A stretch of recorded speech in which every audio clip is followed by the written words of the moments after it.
Good afternoon, everyone, and thank you for being here today or for tuning in. I'm joined today by Dr. Joe Cantor of the Department of Health. We're going to start off addressing some of the COVID situation that we're dealing with, and then we will cover the winter weather event as well and take questions. Obviously, we're still very much in this Omicron surge, and in just a moment, Dr. Cantor is going to go over some graphs that have information that suggests we may be approaching a peak, which would be obviously welcome because you can't start going down until you actually reach the peak with respect to this particular surge. But I can tell you that right now there is a tremendous amount of COVID in terms of cases and transmission and hospitalizations and deaths, as much as we've ever had in the state of Louisiana. And when we do peak, and we will at some point, I want everybody to understand it's not like the whole state rises and falls together. There will be some regions of our state that will be in a plateau, some will be declining, some will still be ascending. But what I can also tell you is that for several weeks, our baseline numbers on percent positivity, cases, hospitalizations, and deaths. And unfortunately, hospitalizations always lag a little bit, and deaths lag even further behind. We're going to be at very elevated levels for quite a while. Today, we are reporting 14,706 new cases. This week, as I think many of you know, we actually surpassed 1 million confirmed cases since the start of the pandemic. And I do want you to note I used the word confirmed. There are a lot more people who have had COVID than the 1 million. We've always known that. We don't know precisely how many more, but there are a number of people who don't test either because they are asymptomatic or they're only mildly symptomatic. And now you have people who are testing, but they're testing at home and they're not reporting, and so that's not being captured. So we know that well in excess of the 1 million that we've confirmed have actually had a COVID since the start of the pandemic. Currently, we're reporting 2,367 people hospitalized across the state of Louisiana with COVID-19. That is an increase of 63 from yesterday. We also have 142 patients on mechanical ventilators. That is actually down to from yesterday.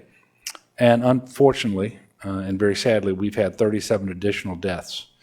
And we're now at 15,283 since the start of the pandemic.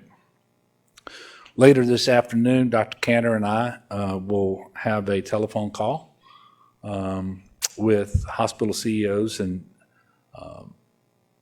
medical directors from the Tier 1 hospitals from around the state of Louisiana to see what's happening at those hospitals in particular and what more we might be able to do in order to assist them.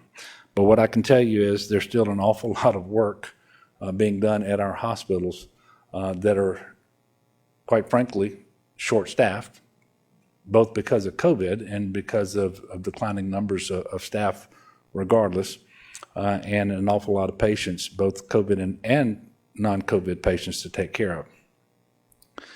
Starting yesterday, reinfections are now included in our COVID statewide case counts.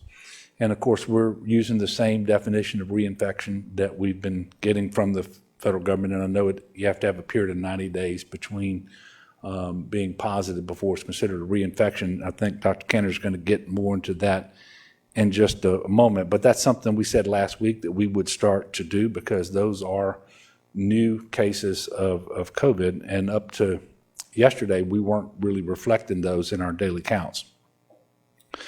So we want to be as accurate as we can be in terms of the number of cases that we are reporting, and we want to be as transparent as we can be with respect to the COVID situation here in Louisiana.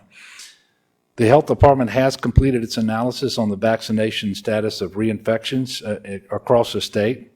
And as we expected from the data that we had seen from other states, The majority of reinfections to date have occurred in those who are not fully vaccinated. 66% of reinfections in Louisiana occurred among people who were not fully vaccinated. 83% of reinfection-associated deaths occurred among people who were not fully vaccinated. And so there's so many ways to say it and pieces of data to support it, but the bottom line is the single most important thing that you can do to protect yourself and your family, your community, is to be vaccinated and to get boosted when you're eligible to do so. You are 17 times less likely to be hospitalized should you contract COVID if you are vaccinated and boosted. You're 20 times less likely to die. Omicron has obviously been relentless in its spread. It accounts for just about 100% of all the cases in Louisiana today. But there have been more than 70 non-congregant living outbreaks. And what I mean by that are outbreaks not associated with settings like nursing homes and correctional facilities. More than 70 of those reported last week. That's more than we've had at any point in the pandemic in terms of a week worth of those outbreaks.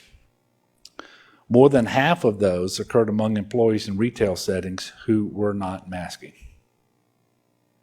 Masking remains an effective way to reduce transmission. We're also seeing startling numbers among young adults and children. 6 COVID-associated deaths have occurred among individuals 18 to 29 years old since January the 1st. Obviously, we're only 20 days into the month. For some context there, since the start of the pandemic, and we're getting close to 2 years now, a total of 117 individuals 18 and 29 years old have died from COVID. And we've had 6 thus far in January. Cases in children less than 18 are rapidly increasing and account for the greatest percentage of cases among all age groups since the beginning of January.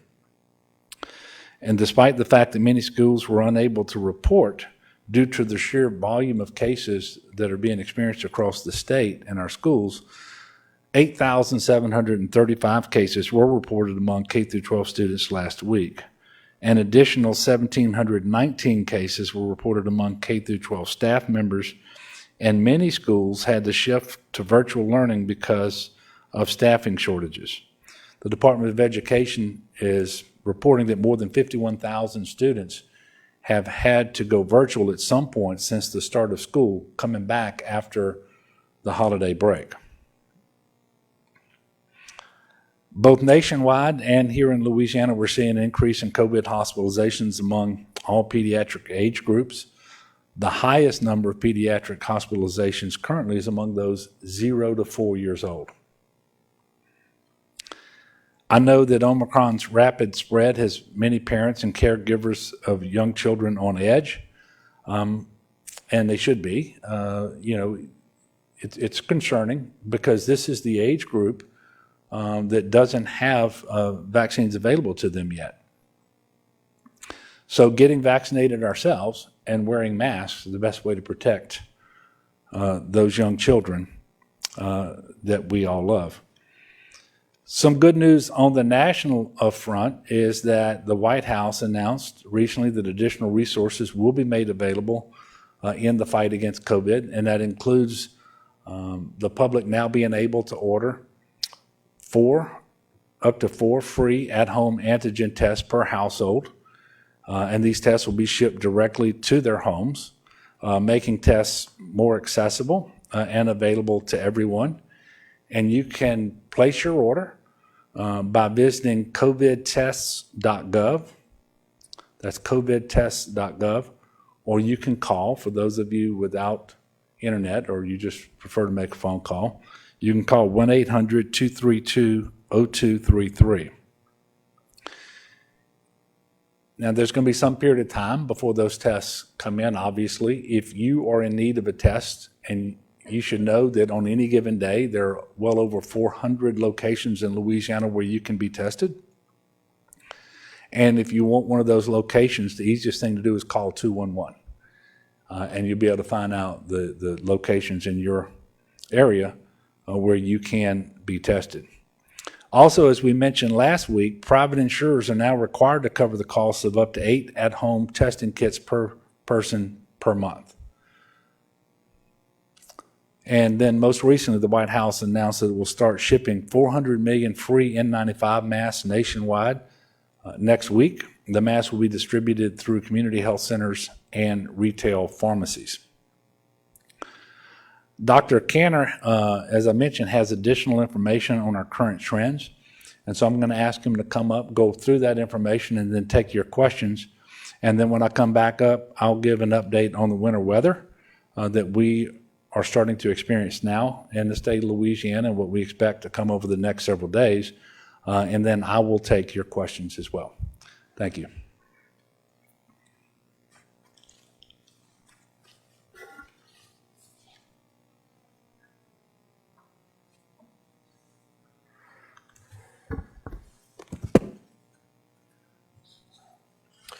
Good afternoon.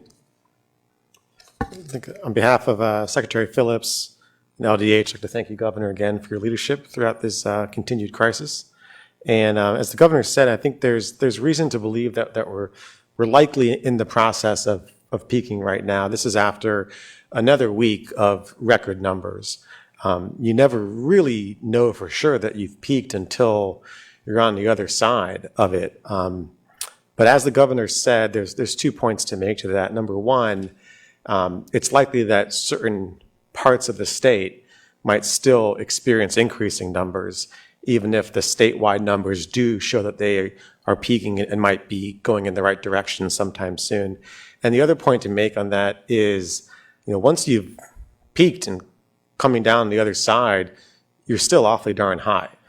So if it is the case that we are peaking now, and if the numbers do, on a statewide basis at least, look to be trending in the right direction in the coming days or week, it's still worth remembering that that's still, as an absolute level, very, very high, basically the same place that we are now, which means it is true now and it will remain true for the next couple weeks that there's just more COVID out there in Louisiana than at any point prior in the pandemic. The risk of being exposed, the risk of contracting, the risk of bringing COVID home to your family is as high, if not higher now than at any point prior. And I think that's important for folks to realize as we watch these numbers closely in the coming days. We remain deep in this Omicron surge. Omicron is over 99% of all new cases nationwide and here in Louisiana as well. This graph that we're showing now is our incidence or new cases diagnosed day on day on a 7-day average. As the Governor said, we acknowledge that it's an undercount, even though we surpassed 1 million total recorded cases earlier this week. We know it's an undercount because some people don't test for any number of reasons, and many more people these days test at home, at a rapid test at home, and those cases never formally get logged either. So as high as that is, it really is an undercount. This past week, we again hit a new record. We had 1,806 cases per 100,000 residents over the past 7 days. That's up from just over 1,700 the week prior, which is up from just over 1,000 the week prior to that. And I'll remind folks again, to take stock of how high a number that is, that the CDC gives 4 categories of community transmission risk from low to highest. And if you have over 100 cases per 100,000 residents in a week's period, that's enough to put you in the highest of those 4 categories. And now for the fourth week in a row, we've had well over that. I mean, 1,800 compared to just 100. So really just a astronomical number of cases of COVID out there. This is the highest amount of COVID at any point prior in the state of Louisiana. All 64 parishes are obviously in the highest of the 4 community transmission risk categories. We had over 70 logged outbreaks in non-congregate settings this past week. That's a new record for the state of Louisiana. And over half of those were in retail settings where there was not masking. So, for folks who go about their day-to-day business, we need to know now and for the next 2 or 3 weeks, there's still a lot of COVID out there, a lot of risk of being exposed to this very transmissible Omicron variant. The governor mentioned the very high numbers that we're seeing in schools. Anyone who works in a school or has kids that go to school know that that's been a challenge. And those numbers, as the governor mentioned, are an undercount because schools very understandably are having a tough time keeping up with those numbers. The next slide, please. We'll go through the same kind of other graphs that we usually look at every time we meet. On the top left, we have COVID-like illness, and this is the percentage of ER visits across the state that are attributable to people seeking care for symptoms that could be COVID or suggestive of COVID. This is the second week in a row that we see it going down. It was 12.5% of all ER visits last week. It's down to 11.5% this week. That's encouraging news. I do think part of that is potentially because we're continuing to message to people not to go to the ER if you don't have to, and that diverts some volume away. But I also think we are seeing an absolute decrease in people seeking care for those symptoms, and that's reassuring news.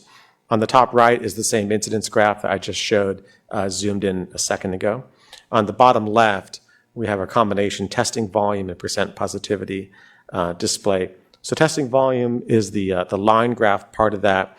We have another new record week for testing. We tested 558 residents per 10,000 per week. That's up from 548 the week prior. That's a new record for the state of Louisiana. We've already surpassed 1 million tests just in the month of January. We're doing more testing than ever before in the state of Louisiana right now. On the bottom, we see percent positivity. And one piece of encouraging news for us is this is the first week in a while we've seen a decrease. We went down from, we reported last week, 28.6% positivity, now down to 27.5% of all tests being conducted are coming back positive. So that's a reassuring point right there. Then over on the bottom right-hand side, we have our number of people who are currently in inpatient hospital beds with COVID right now. Fortunately, we continue to go up. Today, there are 2,367 patients with COVID in inpatient beds throughout the state. That is the second highest point we've ever had, second to the peak of our Delta surge a few months ago. Of those about 2,300 people who are COVID positive in hospitals right now, 72% of them are unvaccinated, and 95% of them have not been boosted. And as we see with Omicron, the importance of being boosted is much greater with the Omicron variant. As the governor mentioned, we unfortunately logged 37 new COVID-related deaths today. And this goes to the point that with Omicron, although on average we are seeing milder illness, that's just an average. And that doesn't mean that people are guaranteed to have mild illness. And some people certainly are having severe consequences with Omicron. So that should be a warning. We added 4 new cases of multisystem inflammatory syndrome in children this week. 3 of those cases are in critical condition in pediatric ICUs. That's a severe marker as well.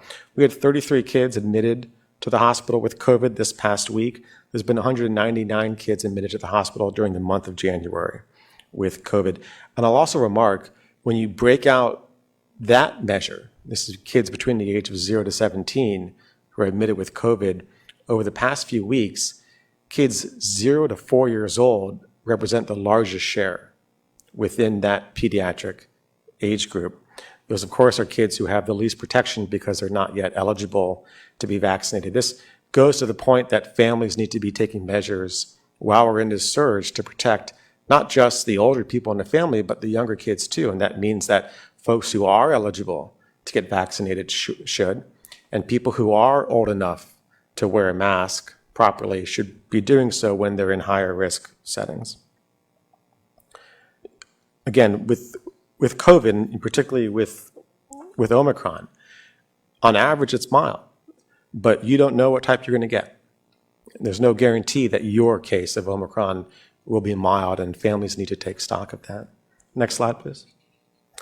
As the governor mentioned, as of yesterday, we are now adding in reinfection numbers to both our cumulative case count, which is now over 1 million. It surpassed 1 million before we added those in, by the way, and to our new daily case count. We had been tracking reinfections the entire time, but only recently have we started adding it into the total case counts. We consider a reinfection anyone who has a positive test for COVID and then another subsequent positive test at least 90 days after that test. That meets our definition as a reinfection. Of the new cases that we announced today, about 1,500 of those are reinfections, and of the over 1 million cases that we have had throughout the course of this pandemic, just over 45,000 of those are reinfections. Next slide, please. The amount of reinfections that we have seen has skyrocketed with the Omicron surge, and the graph you see now represents that. These are the number of reinfections on a monthly basis, and we have increased the number of reinfections that we're seeing about 6 times from what we saw in our Delta surge in July and August. This speaks primarily to the need for boosters. We know that the protection one gets from the vaccines does wean a little bit over time. And we also know that added protection is needed for Omicron. For people that are fully vaccinated, and that means that they got 2 shots of Pfizer or Moderna or 1 shot in J&J, if those Pfizer and Moderna shots were over 5 months ago, or if that J&J was over 2 months ago, we strongly recommend you to get boosted for 2 reasons. It's going to bring your protection back up to really where it would have been before it began to wean, and it's going to allow you to combat Omicron more effectively. You really do need a booster to have adequate protection against Omicron. What the studies have shown essentially is Omicron evades the protections from just 2 doses of the mRNA vaccines, but once you get boosted, it brings your protections about to the same level that you had against Delta. So boosters are so important against Omicron, and that's one of the reasons why we're seeing so many reinfections with Omicron. Next slide, please.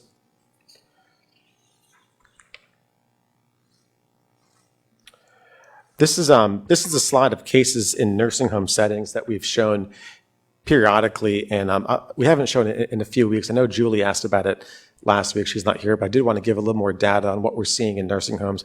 Nursing homes are stretched just like hospitals are right now for a few reasons.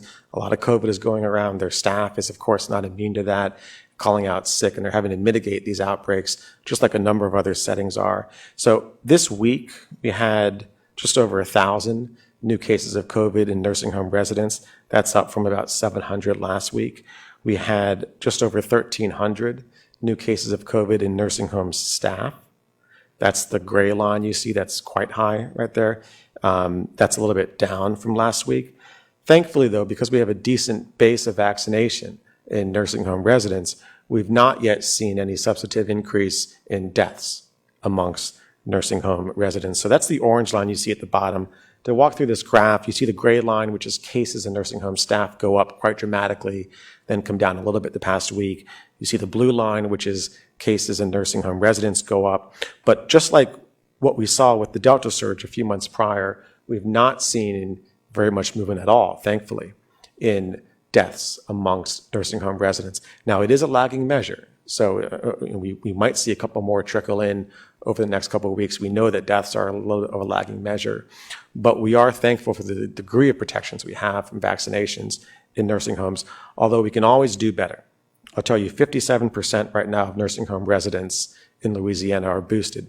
That's significantly more than the general population, but not as high as we really want it to be. And the same goes for staff. We only have right now 16% of nursing home staff boosted, and we'd like to see much more than that. And I know nursing homes are working hard to achieve that. Next slide, please. I want to talk for a second about masking before I close.